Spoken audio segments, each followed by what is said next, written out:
ꯌꯥꯏꯄꯟ ꯅꯠꯇ꯭ꯔꯣ ꯑꯗꯨꯕꯣ ꯑꯃ ꯂꯧꯔꯣ ꯌꯥꯏꯄꯟꯗ ꯎꯃꯣꯔꯣꯛꯁꯤꯗꯤ ꯁꯤꯗꯤ ꯂꯨꯄꯥ ꯆꯥꯝꯃꯒꯤꯔ ꯁꯤ ꯈꯤꯇꯪ ꯂꯣꯕꯁꯨ ꯌꯥꯎꯁꯜꯂꯦ ꯑꯗꯨꯅ ꯆꯥꯝꯃꯒꯤ ꯇꯔꯨꯛ ꯑꯇꯣꯞꯄ ꯖꯒꯥꯗꯗꯤ खरा कनो फ्रेश होबदुदि मरी देन तहौदेबा थरोइजे सी केजी मखाई लुपा चाम यांखै असिदि आइदि अमत उद्रि याकी मिट्टुने हैबको सी लुपा तरा तरा ने हैबा मतुम ममदा संसा पाम मीगिदि सी हावरनी सिदा लैरे ओक्सा फजम लोइरे सिदि हेत उबदबको मी तिन जोनारनी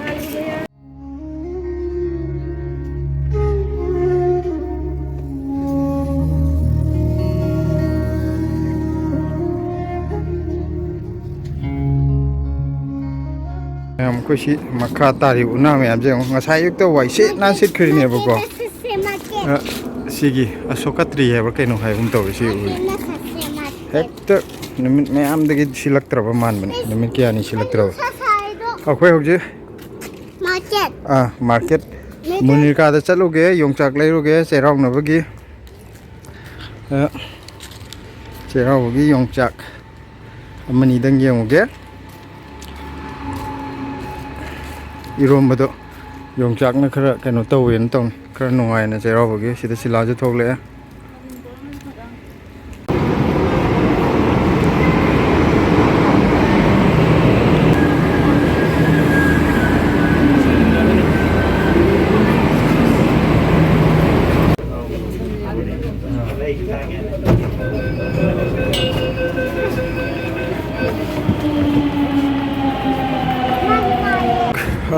मुनिका मेट्रो स्टेशन जौरे अदो कनोदा मार्केट चटपा कोइगे मणिपुरी शॉप आइगरा नॉर्थ ईस्ट शॉप आइगरा कोइ युमगे पोचा युमदा जिंगदो उलके हौजिकान करी करी याउरी करी करी ना होंगी तांगी हबदो खरा उलके होंगोदि अमता लेरमोय अतांग नाक्ता ओइरमगनी अदो हौजिकी ओइना करी करी पोना अयामा फंगे हबदो अदु ओइन उलागे मामनगिदि हाइना रोइजेबा दम तांगमनिबा 저희 메트로 동무 누가요, 누가야? 난 기와 말래다. 기와 말래. 난 언제가 보래? 기대 봐봐. 아, very good.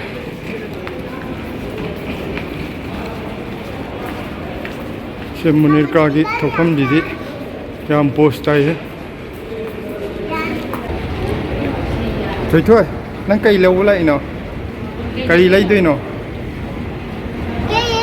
ano kay nom lay hay di mo da kay lay do ino ba ko lay guys akoy di yongchak lay bala ine kay yongchak lay ba hay ning da yongchak chairaw bagi yongchak chairaw bagi ji su nai jan gre ma nga chairaw bagi yongchak tu mayam chida lay re munirka market changkat tu ma'am gate number 3 दनी को मुनिरका के कोई थोक लई जे कईगुंबा मुनिरका दा लाक तब मी यावरगदी लाके अर्जु सिदैदा उलगे हादि चिमचखिबा मिदि कैसु फरे चत्तबा मिदि तंगावने बक्तो सिदा गेट नंबर 3 लेरे को अदुगा गेट नंबर 3 की सि मखा इदा लानी अदुगा सिगी गली मचाज दा चंगजन बिरो सिदा पीरोन करी करा लइए जो लोई यारनी अब अखोइन चली जिगे असोन लंबी दे नंबर 3 कुमदर का सोंद नतब ओपोजिट सोंद चलगा मनुंग कितंग चंगजलगा अमा जुलै बिनि दुकान मणिपुर की अदा अखोइन हौजिक चली जिना दुकान पुलप मार्केट उन चाउना दुकान में हम यामबदा असोन गिना अमा खक फमबनेबा अनोबा अनोबा जे खरदि कुइराबने अदो अतोप दुकान जिंगे यंगरुबदे मान इनोंग नौरियोने औगा सोन अकंदा चटपजदि दुकान में आम लेरमने तो सी ओइदा चंगजन बिरो सिदा पागम जु लेरमनी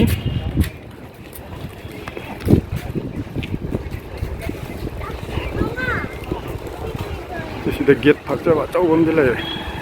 आइदि थापनि यंगबसि गेट ओरबि निंगुरे दु बिल्डिंग अचौबम ओइ लेरमे उगी माइ मिंजेन चौबो पानबजिगी उ हौजे दि मनुंग हौरि बय खलोरे मखा दि यंग कान दुकान में फम ले इंथो इंथोकवा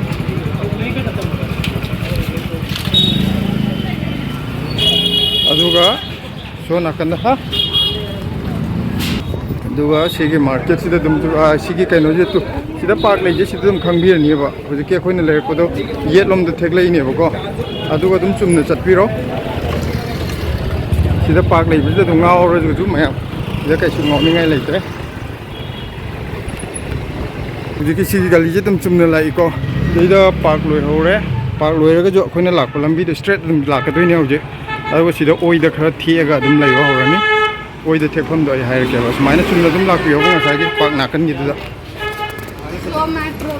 koi hoje chumna dum changai ko ge to adu changa aga to sida sigi kainoji Sitaram pharmacy jidagi golai thekjelaji sidaida he yono retu ade yongcha sidai tu nakan je lai sigi tu Sitaram pharmacy jidagi thekjelai je sidai dum u horani to sidaida koi gi dukan jing loi lai re as yongcha ya le koi gi si hana apchara pam le uthorke adu duga pot laina na ba to sidai du mayam lai re dukan koi rong gi dukan loi lai re sida ju lai re dukan ji yam ne atai udre jo ko yong chak te dum lai urani siji mai di ko rong gi na tre oji ahum bok ti le hobe ko dukan asona kang gi tha da bi si pari ni da ko ina sum lai ja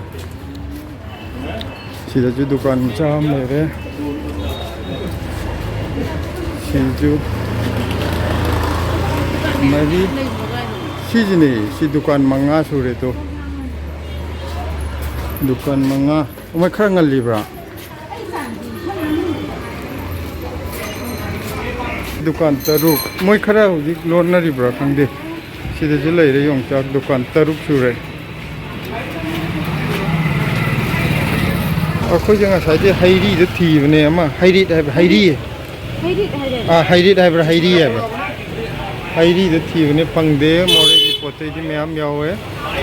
lomba ka kai di lo yaw re ijo umoro yaw re ai hana poche lo ulake aduga akoin lai ga da bu laina na bu ko nang atai yongchak ki je natra atopa hana lo je yongchak se yenga ge hoge por atopa yengi ge si kitang lo ju yaw chele to na cham gi taru atopa jaga da di khara kanu fresh ho bu de mari den ta ho de ba ado koi si inaw jina cham gi taruk lo ro lo ge di na hai offer pithorom ne adai da kita koi chinju cha ya ho thi ge dau ne sida umurok lai re umurok sidi lupa cham gi ra hai di ya me ba ha le je umurok lai re haikru lai re koi ge tharoi je si kg makhai lupa cham yang khai tharoi di phaje sila pau we ba chaw we ba duga ai mathang ulake sida lukhoi bi lai re si lupa yang khai sigi masaji sigi dong la yung adu ya me amna sigi bu kai no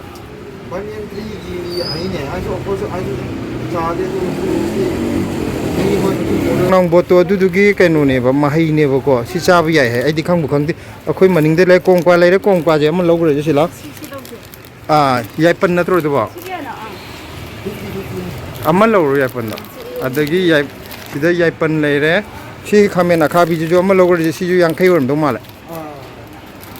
ayoga atai awa fadigom je mo sidana awa fadigom lai re ye koi gi kaino si yang khai gi ngak to oi doi ni si je kari ba si maming kaw re khang lai re khang daga tuning ko si lupa yang khai gi ngak tare pe khe se me am ja o chama gi ju mix to we ba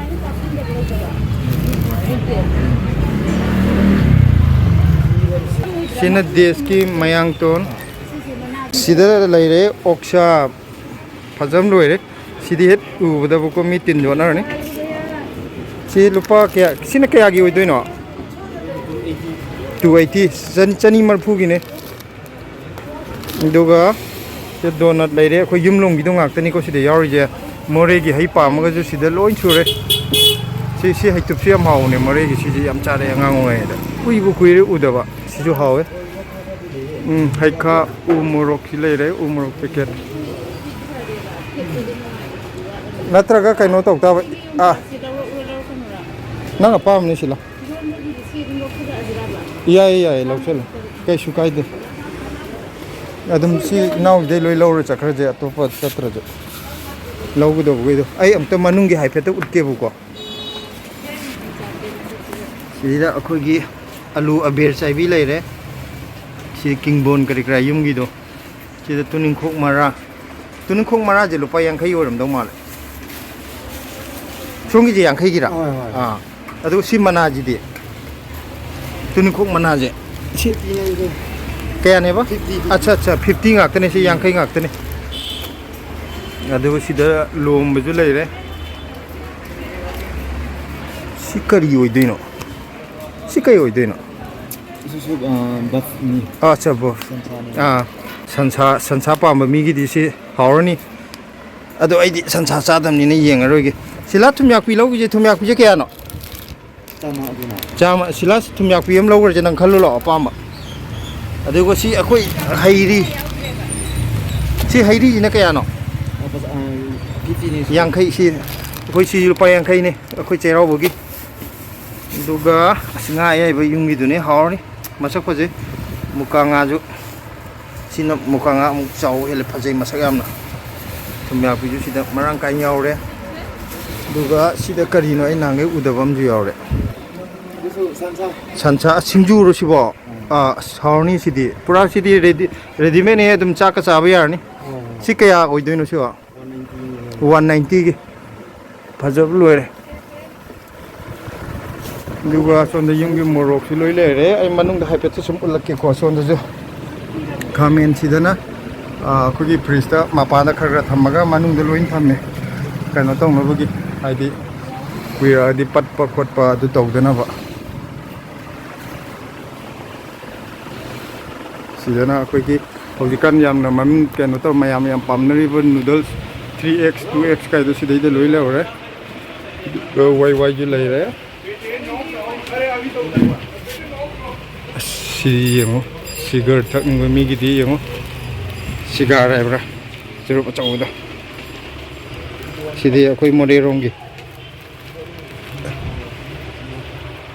ꯁꯤꯗ ꯃꯦꯒꯤ ꯀꯩꯀꯩꯁꯤꯕꯨꯗꯤ ꯁꯤꯕꯨꯗꯤ ꯀꯃꯟ ꯑꯣꯏꯔꯦ ꯎꯠꯂꯔꯣꯏꯒꯦ ꯑꯩꯈꯣꯏ ꯌꯨꯝꯂꯣꯝꯒꯤ pickles ꯃꯌꯥꯝ ꯑꯃꯁꯨ ꯂꯩꯔꯦ ꯃꯩꯔꯥ ꯄꯤꯀꯜꯁꯇ ꯀꯩꯅꯣ ꯁꯤꯗꯤ ꯑꯣꯏꯁꯇꯔ ꯀꯣꯡꯒ꯭ꯔꯦꯡꯒꯤꯒꯁꯨ ꯂꯩꯅꯦ ꯑꯗꯨꯒ ꯊꯧ ꯄꯤꯀꯜ ꯍꯥꯏꯁꯤ ꯀꯔꯤꯅꯣ ꯁꯤꯗꯤ ꯌꯦꯟꯒꯤ ꯂꯩꯔꯦ ꯑꯗꯨꯒ ꯉꯥꯔꯤ ꯁꯤꯅ ꯉꯥꯔꯤꯒꯤ ꯂꯩꯔꯦꯀꯣ ꯑꯗꯨꯒ ꯁꯤꯅ ꯍꯋꯥꯏꯖꯥꯔꯒꯤ ꯂꯩꯀꯣ ꯑꯆꯥꯔ ꯑꯗꯨꯒ ꯁꯤꯁꯤꯅ ꯃꯁꯔꯨꯝꯒꯤ ꯂꯩꯔꯦꯀꯣ ꯑꯗꯨꯒ ꯁꯤꯁꯤꯅ ꯁꯟꯁꯥꯒꯤ ꯂꯩꯔꯦꯀꯣ ꯁꯤꯁꯨ ꯀꯩꯅꯣ ꯂꯩꯔꯦ ꯍꯥꯏꯗꯤ ꯃꯈꯟ ꯂꯩꯔꯦ ꯁꯟꯁꯥꯒꯤ ꯑꯗꯨꯒꯤ ꯑꯗꯒꯤ ꯑꯇꯣꯞꯄ ꯁꯣꯟ ꯃꯄꯥꯟꯂꯣꯝꯒꯤꯁꯨ ꯌꯥꯎꯔꯦ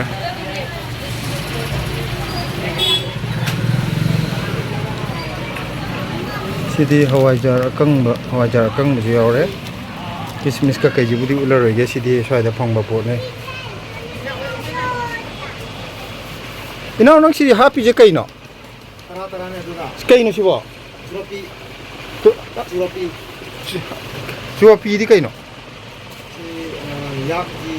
ꯑꯆꯥ ꯁꯤꯗꯤ ꯑꯩꯗꯤ ꯑꯃꯨꯛꯇ ꯎꯗ꯭ꯔꯤ ꯌꯥꯛꯀꯤ ꯃꯤꯠꯇꯨꯅꯦ ꯍꯥꯏꯕꯀꯣ ꯁꯤ ꯂꯨꯄꯥ 10 ꯍꯥꯏꯕ ꯃꯇꯨꯝ ꯑꯃꯃꯝꯗ ꯂꯨꯄꯥ 100ꯒꯤ 10 ꯂꯩꯔꯒ ꯑꯗꯨꯝ ꯆꯥꯅꯤꯡꯕ ꯃꯤꯗꯤ ꯑꯗꯨꯝ ꯇ꯭ꯔꯥꯏ ꯇꯧꯕ ꯌꯥꯔꯦ ꯁꯤ ꯑꯩ ꯅꯍꯥꯟꯒꯩ ꯎꯗꯕ ꯌꯥꯝ ꯌꯥꯎꯔꯦ ꯄꯣꯠꯁꯤꯗ ꯑꯣꯛꯁꯥꯁꯨ ꯐ꯭ꯔꯦꯁ ꯑꯩ ꯀꯩꯅꯣꯒꯤꯗꯗꯤ ꯑꯁꯥꯝꯒꯤꯗꯗꯤ ꯊꯝꯅꯦ ꯑꯣ ꯁꯤꯗꯁꯨ ꯑꯣꯛꯁꯥ ꯁꯤꯗꯩ ꯂꯩꯔꯦ ꯌꯦꯡꯉꯣ ꯁꯤꯗꯩꯗꯤ ꯑꯁ ꯂꯣꯏ ꯁꯨꯅꯕ ꯂꯩꯔꯦ ꯎ ꯃꯣꯔꯣꯛ ꯃꯊꯛꯇ ꯄꯩꯔꯦ ꯂꯩꯔꯦ ꯁꯤꯗ ꯑꯣꯛꯁꯥ ꯃꯈꯜ ꯂꯣꯏ ꯁꯨꯅꯕ ꯂꯩꯔꯦ ꯑꯣꯛꯁꯥꯗꯤ ꯀꯦꯖꯤꯗ ꯀꯌꯥ ꯄꯤ ꯀꯃꯥꯏꯅ ꯇꯧꯋꯦ 380 ꯑꯣ ꯑꯗꯨꯗꯤ ꯑꯥꯏꯑꯦꯟꯑꯦꯒ ꯃꯃꯜ ꯍꯥꯏꯐꯦꯠ ꯃꯥꯟꯅꯩꯀꯣ ꯁꯤꯁꯤꯅ ꯌꯨꯝꯗꯩ ꯄꯨꯔꯛꯄ ꯑꯣꯏꯗꯣꯏꯔꯥ ꯁꯤꯒꯤꯗꯨꯅꯦꯕ ꯑꯣ ꯑꯗꯨꯗꯤ ꯆꯠꯊꯣꯛ ꯆꯠꯁꯤꯟ ꯇꯧꯅꯗꯕꯒꯤꯀꯣ ꯁꯤꯗꯒꯤ ꯂꯧꯕꯒꯤ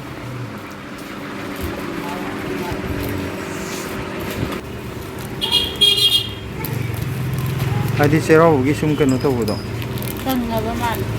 ꯐ꯭ꯔꯦꯁ ꯑꯣꯏꯗ꯭ꯔꯕꯣ ꯌꯥꯝꯅ ꯑꯣꯏꯗ꯭ꯔꯒꯅ ꯇꯣꯛꯑꯣꯗ ꯅꯪꯅ ꯍꯥꯏꯗꯤ ꯐ꯭ꯔꯦꯁ ꯑꯣꯏꯗꯦ ꯆꯥꯅꯤꯡꯗ꯭ꯔꯒꯗꯤ ꯃꯈꯥꯒꯤꯗꯣ ꯀꯩꯅꯣ ꯈꯥꯃꯦꯟ ꯑꯈꯥꯕꯤꯔꯣ ꯑꯩꯈꯣই ꯈꯥꯃꯦꯟ ꯑꯈꯥꯕꯤ ꯑꯃ ꯂꯧꯒ꯭ꯔꯗꯥꯏꯅ ꯁꯤ ꯁꯣꯏꯕꯨꯝ ꯑꯃ ꯑꯆꯧꯕꯁꯤꯅ ꯁꯤꯗꯤ ꯁꯣꯏꯗꯣꯟ ꯑꯆꯧꯕꯗꯨꯗꯒꯤ ꯁꯦꯝꯕ ꯃꯥꯜꯂꯦ ꯑꯩꯅ ꯅꯍꯥꯟꯒꯩ ꯎꯗꯕꯗꯤ ꯃꯌꯥꯝꯗꯤ ꯌꯥꯎꯔꯦ ꯁꯤꯗꯩꯗ ꯍꯥꯏꯗꯤ ꯌꯥꯛꯀꯤ ꯃꯤꯠꯀꯥꯁꯦ ꯑꯩꯈꯣꯏ ꯑꯥꯁ꯭ꯔꯝꯒꯤ ꯆꯠꯄꯗꯨꯗꯗꯤ ꯎꯔꯛꯇꯦꯕ ꯄꯥꯊꯣꯛꯑꯣ ꯀꯌꯥ 400 ꯆꯞ ꯆꯥ ꯇꯥꯔꯕ ꯑꯗꯨꯗꯤ ꯑꯩꯈꯣꯏꯅ ꯍꯧꯖꯤꯛ ꯀꯩꯅꯣ ꯇꯧꯔꯤꯁꯦ ꯇꯣ ꯑꯩꯈꯣꯏ ꯍꯧꯖꯤꯛ ꯄꯣꯠ ꯈꯔꯗꯤ ꯂꯧꯔꯦ ꯌꯨꯝ ꯌꯧꯔ ꯀꯩꯀꯩꯅꯣꯗꯣ ꯎꯠꯂꯛꯑꯒꯦ ꯑꯩꯈꯣꯏ ꯏꯅꯥꯎꯒꯤ ꯗꯨꯀꯥꯟꯁꯦ ꯌꯥꯝ ꯅꯨꯡꯉꯥꯏ ꯍꯥꯏꯗꯤ ꯄꯣꯠ ꯆꯩꯁꯨ ꯌꯣꯡꯆꯥꯛꯀꯁꯨ ꯍꯥꯞꯄꯤꯔꯛꯑꯦ ꯃꯥꯅ ꯑꯗꯣ ꯗꯨꯀꯥꯟ ꯃꯃꯤꯡꯅ ꯑꯩꯈꯣꯏ ꯁꯤꯗ ꯊꯥꯕꯗꯤ ꯊꯥꯗꯦ ꯑꯗꯣ ꯋꯥꯎ ꯁ꯭ꯇꯣꯔ ꯍꯥꯏꯔꯒ ꯈꯪꯅꯩꯌꯦꯀꯣ ꯁ꯭ꯋꯥꯏꯗ ꯀꯩꯅꯣ ꯇꯧꯔꯒꯗꯤ ꯑꯗꯨꯝ ꯃꯨꯅꯤꯀꯥꯗ ꯂꯥꯛꯄꯗ ꯁꯤ ꯗꯨꯀꯥꯟ ꯆꯪꯉꯛꯄꯗ ꯑꯅꯤ ꯑꯍꯨꯝ ꯁꯨꯕꯗ ꯑꯗꯨꯝ ꯂꯩꯔꯝꯅꯦ ꯑꯗꯣ ꯏꯅꯥꯎꯒꯤ ꯑꯗꯨꯝ ꯃꯁꯛ ꯌꯦꯡꯖꯟꯕꯤꯔꯣ ꯁꯦ ꯑꯗꯣ ꯏꯅꯥꯎꯁꯤ ꯎꯔꯒ ꯏꯅꯥꯎꯒꯤ ꯗꯨꯀꯥꯟꯁꯤꯗ ꯑꯗꯨꯝ ꯆꯪꯕꯤꯔꯛꯑꯣ ꯄꯣꯠꯁꯨ ꯑꯗꯨꯝ ꯐꯖꯅ ꯁꯨꯅ ꯌꯥꯎꯔꯦ ꯑꯗꯨꯒ ꯂꯩꯕ ꯈꯣꯠꯄꯗꯁꯨ ꯈꯔ ꯑꯗꯨꯝ ꯌꯦꯡꯕꯤꯔꯒ ꯑꯗꯨꯝ ꯄꯤꯕꯅꯦ ꯑꯗꯨꯅ ꯌꯥꯝ ꯅꯨꯡꯉꯥꯏꯔꯦ ꯏꯅꯥꯎ ꯑꯗꯨꯗꯤ ꯑꯃꯨꯛ ꯆꯠꯂꯒꯦꯀꯣ ꯃꯊꯪ ꯂꯥꯛꯄꯗ ꯑꯃꯨꯛ ꯂꯥꯛꯑꯒꯦ ꯁꯤꯗꯩꯗ ꯌꯥꯝ ꯅꯨꯡꯉꯥꯏꯔꯦ ꯏꯅꯥꯎꯒ ꯊꯦꯡꯅꯕ दुकान नॉर्थ ईस्ट ऑर्गेनिक वेजिटेबल्स ने दुकान लेरमे असोंदगी पोती खरा लौरे सिदे करी करी यावगे मतिंगे सिदजु अखोइना थिरिबा पोतुदी यावद्रे अखोइना सम चेरावगी लैग कटपदु युमलोंगी करी लैनोम हाइदाइने अदुबो अते लैजु तिंगंग युबी लैयम लैबदो तिंगंग युबो लै अखोइ चेरावबदा हापदो करी नान अखोइना metro station they yam Male तौरगा ओइरमदबदो सिदजु लैरे ngasai sonda di peruk uhogdon peruk yaure sida kaino dubo lok lei ro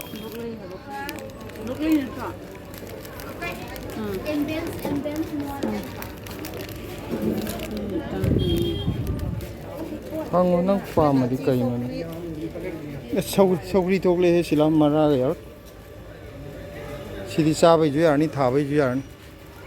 yengo kai kai pam nang apam du yaw mathak ta kakhla yengo nang yenge habda napak pi ju yaw than ne to sida ju yam lei re dukan ji phan phajana yam bani ko ma sidi kai siji natro sila isi kai noin he habda isi do no he habda simal simal mahida ka niyon mu sijane yam कोई पोटम खक थीबने यावद्रे दुकान जे अखोइ सिदे north east की कोई मणिपुर की है तारे yum गिदी दुकान दी फजना दी यामे को मसिन रोइदो लेना अखोइ चटपदुना सिगी ममांग द लेबा सि गली दने को सोंदने दुकान मयाम ने होइदो ओदो अखोइ अदुगा सो नाकंदा ऑपोजिट सिदा है तारे ने सिदजु चटलगा दुकान अमदि लेबने अदो अखोइ न ngasi लाइ जे ngल लेबे याम हाइदि थेंगना खर थेंगना लापदो अखोइ थबम लेना वे खर ngana लापा अना दुकान जे अखोइ जि चप्पदुदा खर हांगदबजु याहौरि दुकान तरे निपान बुदि हांगौवेबको हाइदि तरे निपान हाइजे मसिंग दि यामे अदो अदुदि हेना फमबने खर हांगौदब याहौरि अदुना खर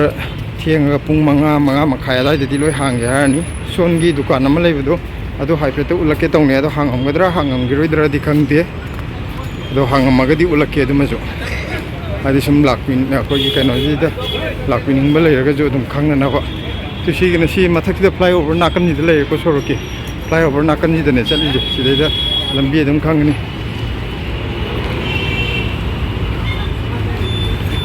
तो सिदा फ्लाईओवर लोइसलखोगी सरुकसिदा लैदेन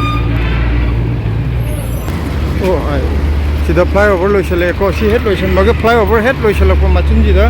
सिदैदा ऑपोजिट टु सि कैनो लंबी मचा आम चंगबनेबा सि मनुजिदा चंगदेबा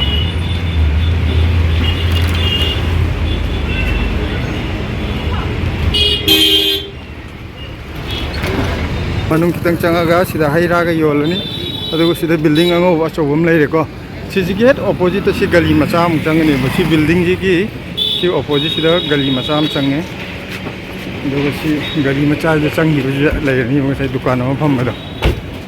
तो सिदा मोबाइल रिपेयरिंग सेंटर गा लेरे मनुंगदा केमिसु लेरे टेलर अमजु लेरे स्मार्ट टेलर अना सिदा दुम खंबा यानी सिदा लेरे तुकी सिदा लेरे तु fresh जोगाम यावरे ngo sidai da sidi dukan khar di pikpani ko sina ko na no phong ko ne do ꯄꯣꯠꯇꯤ ꯁꯤꯗꯁꯨ ꯑꯗꯨꯝ ꯐꯖꯅ ꯌꯥꯎꯕꯅꯤ ꯐ꯭ꯔꯦꯁ ꯖꯣꯒꯥ ꯑꯃꯅ ꯊꯥꯔꯤꯁꯦ ꯌꯥꯎꯗꯕ꯭ꯔꯥ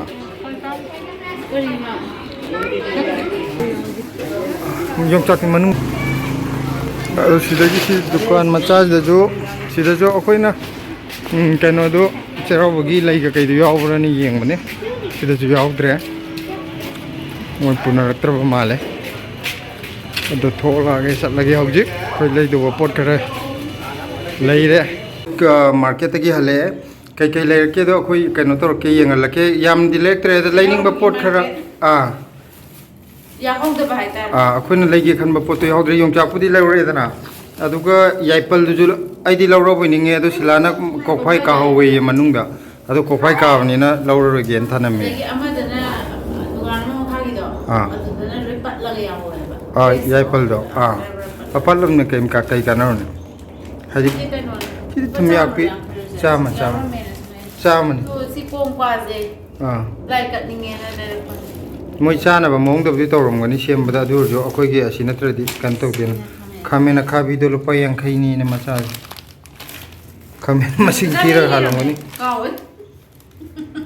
ꯌꯥꯏꯄꯜꯅꯕ꯭ꯔꯥ ꯃꯥꯅꯤ ꯌꯥꯏꯄꯜ ꯅꯪ ꯂꯩꯇ꯭ꯔꯦꯗꯣ ꯂꯩꯔꯦ ꯇꯨ ꯑꯩꯁꯨ ꯂꯩꯔꯛꯇꯕꯣꯏꯅꯤꯉꯦ ꯑꯇꯩꯗꯅꯅꯦ ꯀꯣꯛꯐꯥꯏ ꯀꯥꯕ ꯃꯌꯥꯝ ꯌꯥꯎꯋꯦꯕꯀꯣ ꯁꯤ ꯀꯣꯛꯐꯥꯏꯗꯤ ꯀꯥꯗꯦ ꯈꯔ ꯈꯨꯏꯖꯕ ꯋꯥꯅꯤ ꯁꯤꯗꯤ ꯀꯥꯗꯦ ꯃꯌꯥꯝ ꯇꯨ ꯌꯥꯏꯄꯜ ꯑꯇꯩ ꯀꯩꯁꯨ ꯂꯩꯔꯛꯇꯦꯗ ꯑꯗꯨꯒ ꯌꯣꯡꯆꯥꯛ ꯂꯩꯔꯦ ꯑꯗꯒꯤ ꯌꯣꯡꯆꯥꯛꯁꯤ ꯂꯩꯔꯦ ꯌꯣꯡꯆꯥꯛ ꯂꯨꯄꯥ 100ꯒꯤꯅꯦ ꯌꯥꯝ ꯌꯣꯡꯆꯥꯛ ꯆꯥꯝꯃꯗ ꯀꯩꯅꯣ ꯍꯥꯞꯁꯨ ꯍꯥꯞꯄꯤꯔꯛꯑꯦ ꯑꯃꯗ ꯍꯥꯞꯄꯛꯄꯗꯣ ꯑꯇꯩꯗꯗꯤ ꯃꯔꯤ ꯈꯛ ꯇꯧꯍꯧꯋꯦꯕꯀꯣ ꯑꯗ ꯃꯥꯁꯦ ꯈꯤꯇꯪ ꯐꯖꯗ꯭ꯔꯦꯕ ꯐꯖꯕꯗꯤ ꯑꯗꯣ ꯐꯖꯗꯕꯗ 6 ꯂꯧ ꯍꯥꯏ ꯑꯗꯩꯗꯤ ꯃꯥꯅ ꯑꯃꯁꯨ ꯑꯃꯨꯛ ꯍꯥꯞꯄꯛꯑꯒꯦꯌꯦ ꯑꯗ ꯑꯩꯈꯣꯏꯗꯤ खितंग कनोजे सिंजू चाबा या मानगदो सिदी लोर मालेदा